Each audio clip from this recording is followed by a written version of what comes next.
everybody, it's Usernamekate and welcome back to my channel. Today I am here in Portugal at BMW's dealer launch and I am riding the brand new F900GS. Now I've been mega excited to throw my leg over this bike and it has happened. So in this video you'll see me riding a little bit on road, a little bit on this kind of stuff, and obviously detailing you as many facts and specs and little tidbits of information that I can throw at you.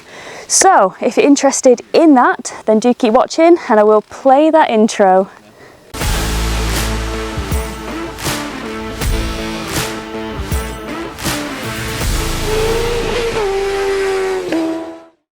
Right, this will be interesting because I am a short ass. But we got this guys. We got it, okay? That's my story and I'm sticking to it.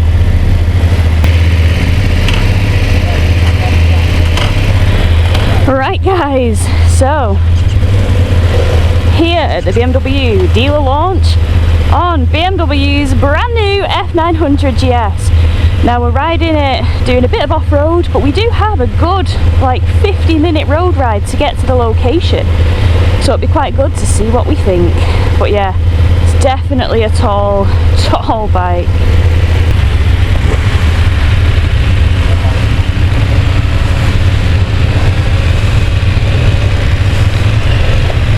And we're on knobblies, baby. I think we're on Carews. Right, so the F900GS looks significantly different from any of the other GS's in the range. It's a brand new model for 2024 and it looks like it. It doesn't look outdated, it doesn't look old, it looks fire, to be honest. Is that what the cool kids say? It looks fire. It looks bloody fire. So, as with all things BMW, you can spec these bikes to the moon. So, for example, this bike starts at £11,995. What do you get for that? Well, you get a black colour schemed bike, black storm metallic colour option, which I actually think is gorgeous, like really stealthy, really badass looking. Like they've actually done a proper good job of blacking it out. Like not like my triple black GS where it's a triple black but it's got like loads of silver bits everywhere. Like it is proper stealthy bike and I really like that about it. Comes with all the things as standard, such as we have ABS Pro, we have dynamic traction control. It actually comes with heated grips as standard without having to spec it that way or put a package on it, which that actually really impressed me because that's kind of unheard of with BMW bikes. Usually the heated grips are always like specable, you have to spec them. No, if you order a Billy Bog standard one of these, it's got heated grips and I like that. With the modes you do only get rain and road. Just commit.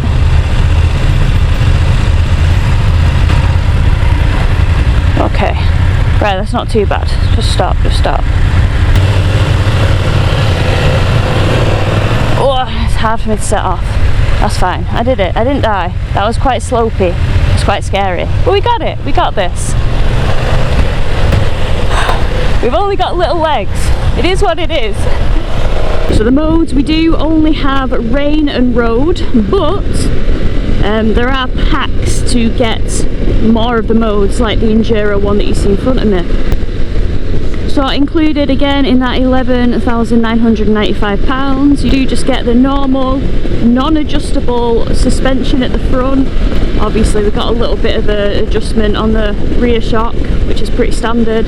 You also get LED lights all round, which is quite nice. We get a DIN socket, so 12 volt. We get a USB socket as well. And you just get things like engine guards, hand guards as standard. You get road tyres as standard. Now we are on knobblies, I think we're on Metzeler Carews, which are fantastic off-road. And if you want knobblies to come on your bike when you order it, it's an extra 50 quid. If I have missed any bits that these bikes come with as standard, I will flash them up on the screen now. There's a lot to remember. I'm riding 5 bikes in 2 days, okay? So I'm not the oracle as much as I try to be. If you're not a fan of the black bike, you can go for the green one with the red frame and the red accents, and that's going to cost you £230 for that. It's basically called the Passion option. Passion, baby. Sehr emotion, yeah. Or you can go for the GS Trophy scheme, which is what we're riding today, which is that just classic BMW colours, and that's going to set you back £450 for this colour option. So if you want to benefit from that better suspension, oh Christ, oh my god,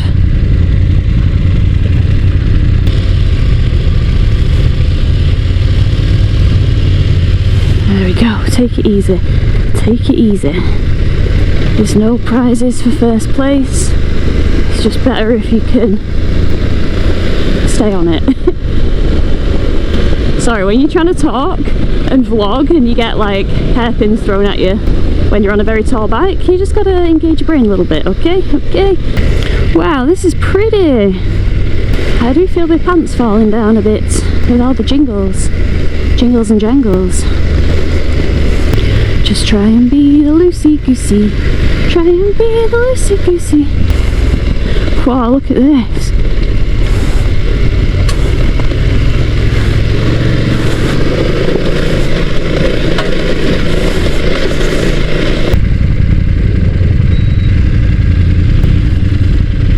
Realistically, if you want an enduro spec version of this and not just like a general touring machine or generic adventure bike, if you want to push it a little bit in the endurance realm of things, you know, you really want to be having the Endurance Package Pro, which does cost £1,430, but in that the main important thing that you get is this heavily uprated, fully adjustable Showa suspension, and you can immediately identify when one of these bikes has the Endurance Package Pro pack on it, because the forks aren't just black, they're actually just this real nice, I don't know, like bronzy, almost pinky colour fork, which is purdy. But as well as being purdy, it does serve a purpose of full adjustability. It's not electronic, it is all, you know, just you have to manually adjust it. And also some little bits that you get included in that Endurance Package Pro, as well as the main event, which is that suspension, is you get black bars which just look a bit meaner, you get bar risers, and you get an M Endurance chain as well. There is another pack which again I would go for, which is the Dynamic Package. £480, and in that package you get your rider modes, which is heavily important if you do want to, you know, take this bike off-roading, or you want to be able to control like the levels of wheeling available to you and stuff like that. You get the rider modes, so you get the road, rain, you get dynamic, you get enduro, you get dynamic pro, you get enduro pro. So like now we're in enduro and we still have some ABS on the rear, but it's quite a low level of ABS on the rear, like an appropriate amount for if you're doing kind of what we just did then. It's in the Endurance Pro modes where you can switch it off the rear.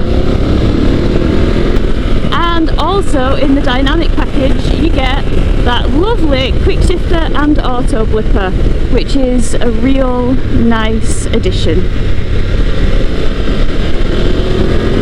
Right now, third, fourth, oh, it works so lovely and just makes things nice and easy, especially if you're doing a bit of off-roading and you want to keep it pinned on the gravel, you don't want to be pulling the clutch in and stuff.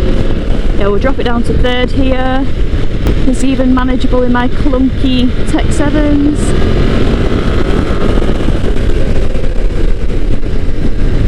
I have a strange amount of confidence on these Karoo tyres on the road.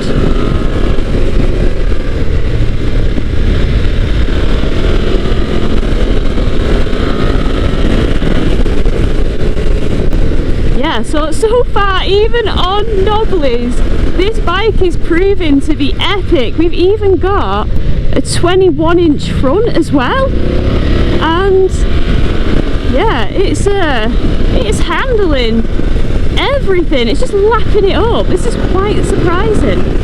I thought it would definitely feel more wallowy, but no, it doesn't. Oh, Simon knows how to set a pace. The man knows. The man's not daft.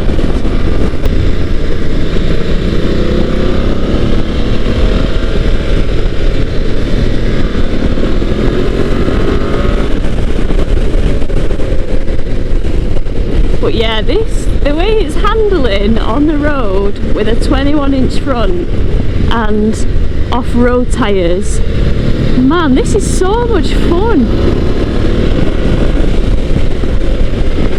This is crazy fun. Oh man, I am so glad they've included this road ride, because not everybody who buys an F900GS is necessarily going to go off-road. They're not bothered about taking it on the gravel, on the dirt, you know?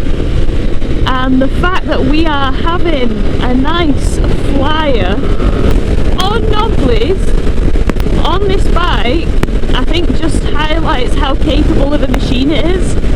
And if you don't have any intention to take it off-roading, but you really like the look of it, it is just a strong contender to do that kind of stuff, you know? Now, one thing I have noticed is, again, it doesn't have that separate backlight. It is integrated in the indicators, so they do everything. If you indicate, one of them flashes. If you put your hazard on, they remain red, but there's like an amber flash. And I know a lot of people don't like that. I know Tim in front doesn't particularly like it. I actually don't mind it. Kind of like it because when I'm like riding at night and I see lights like that, I'm like, ooh, a BMW, you know. So put it in third gear. Wow, this bend is just a right old sweeper, sweeper deeper, deeper in the sweeper.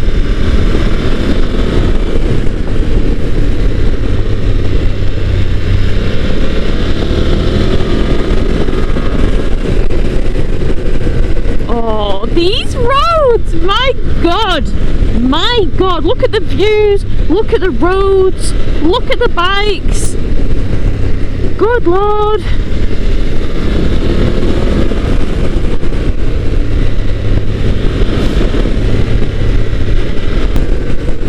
Yeah, I have no confidence qualms with this bike on the road. Zero confidence qualms. Whoa, that was fun. So much freaking fun. I've got a feeling this is where the road will turn to dust.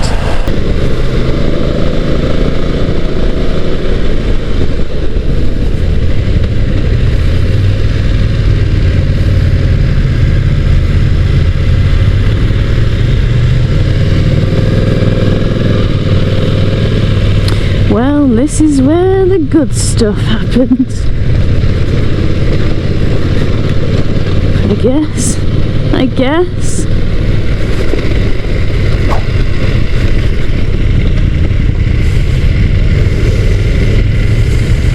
Oh, good lord. Might get it into third already.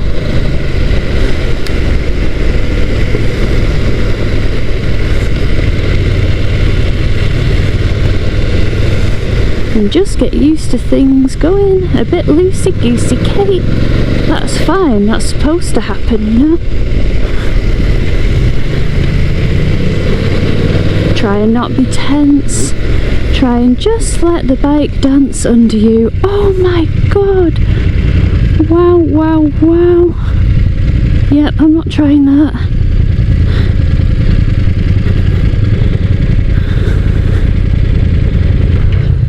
Oh my god. Wow. Tim, look at that view. Oh, he knows me so well. Well, I think that's probably faster than I've ever ridden on a road with knobblies on. How confidence inspiring is that? That was awesome. Si always sets the best pace on road. Yeah. He does. They are Karoos as well. Karoo 4s, right.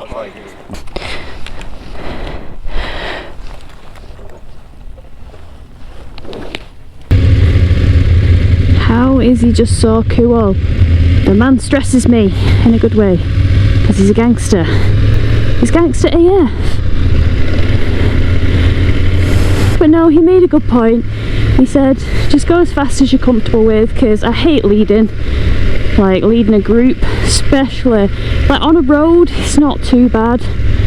On off-road, I feel like I slow everybody down and have them cursing me. But it's like Si said, taking the sights, taking the scenery, just live your best life. Oh, it's gorgeous. It's absolutely gorgeous. And I'm glad we're also not, oh god, we're not going crazy, because it's probably not safe for me to go crazy.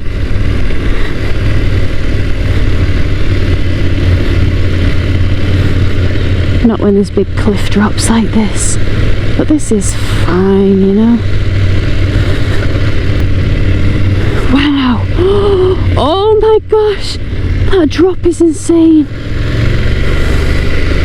That drop is insane. Which is a bit better. Just slow and steady wins the race, and by winning the race, coming home in one piece is winning the race.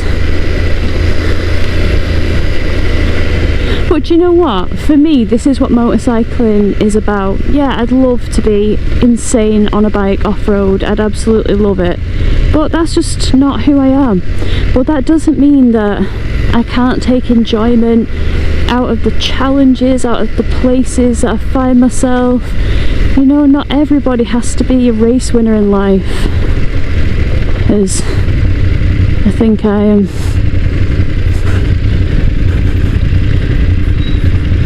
Pretty good at showing. This is quite scary though, because there are big drops if you get things wrong. Big drops. So I was quite proud of myself then, because that was quite scary. Just trying to follow a size line, because again this looks real tight, real crazy.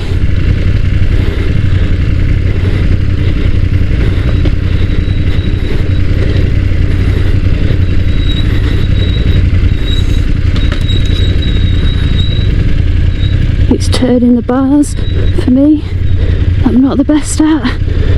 Oh, I made it. I made it.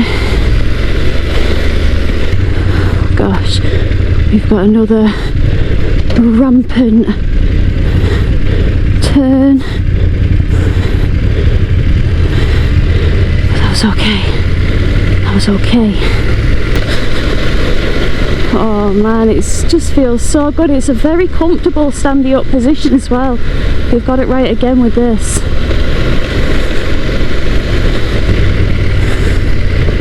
Oh, these I can deal with. Wow.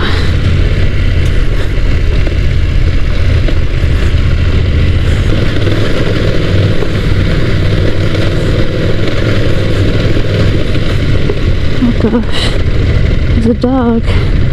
There's a little dog. Oh, tarmac. This is the good stuff. This is the good stuff. This is the safest stuff for me. For sure. For sure.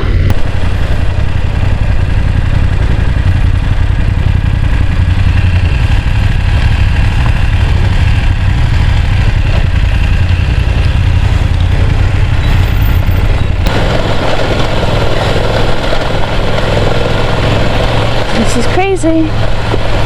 Oh my god. Oh, thank god. Oh my god. Actually, is it a good thing we're going down here? Because this looks freaking wild.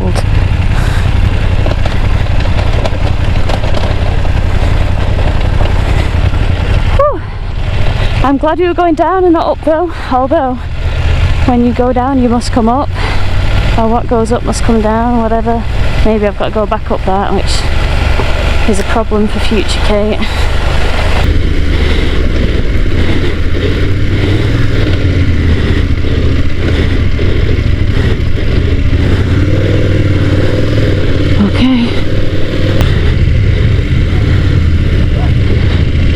Okay, we've got a bit of road. Phew. Woohoo! Back on the road ride. Let's go, baby. Got a bit of dirt on the tyres, but I imagine they've cleared themselves up pretty nicely, you know. Right, guys, so seat height is a big factor for a lot of people. A lot of people, including me. My stumpy little legs have just managed on the off-roading stuff. It's not too bad on the road, although, you know, steep giveaways when they're on a slant is kind of a bit twitchy, bummy. You know, not great, not great. But I'm here, I'm on the launch, I'm adapting, I'm dealing with it because that's my job, baby. Would I choose an 870mm seat height bike as a daily ride, as my only bike? Probably not. Because it isn't a practical height bike for me to ride. So the seat height of this is 870mm. Now I'm going to insert some footage of me getting on the bike now.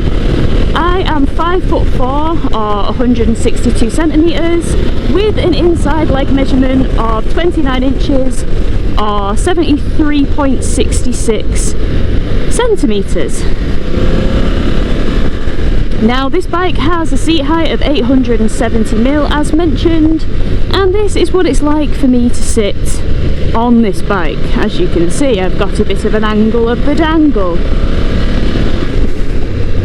But fear not, because BMW have thought about this. They've thought to accommodate short-limbed humans like myself. So you can get this bike with a seat height reduction on it, or a seat height reduced F900GS, and it will take it to 815mm, which is a massive height saving, humongous height saving on the standard height of 870mm.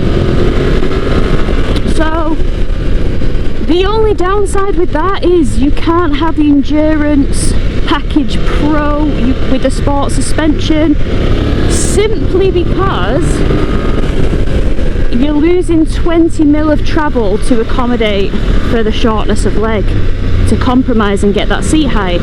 So you can't really have that sport suspension whilst, you know, reducing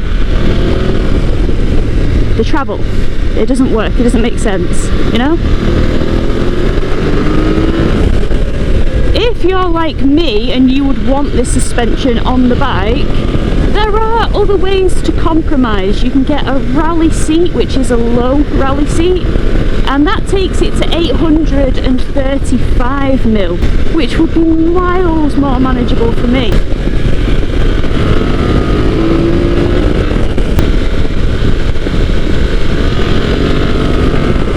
Then also, if you're quite a tall individual, you've got a rally tall seat that you can put on, which basically makes it 890mm.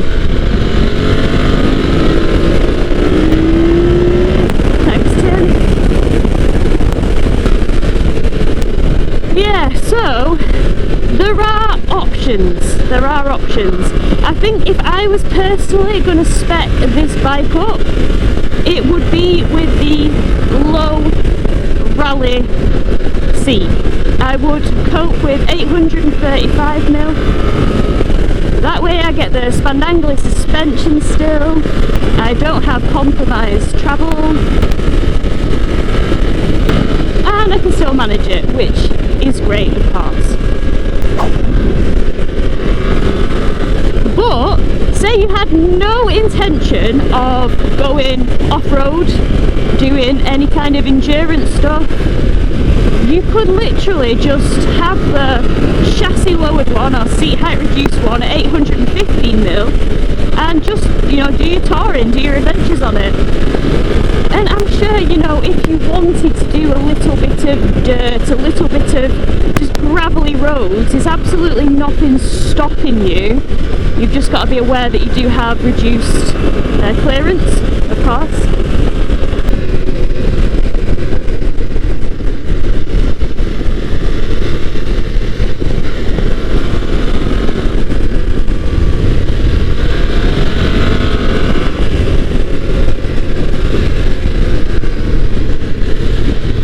Man, the fact that we have got Karoos on this bike, Karoo 4s, is absolutely just insane.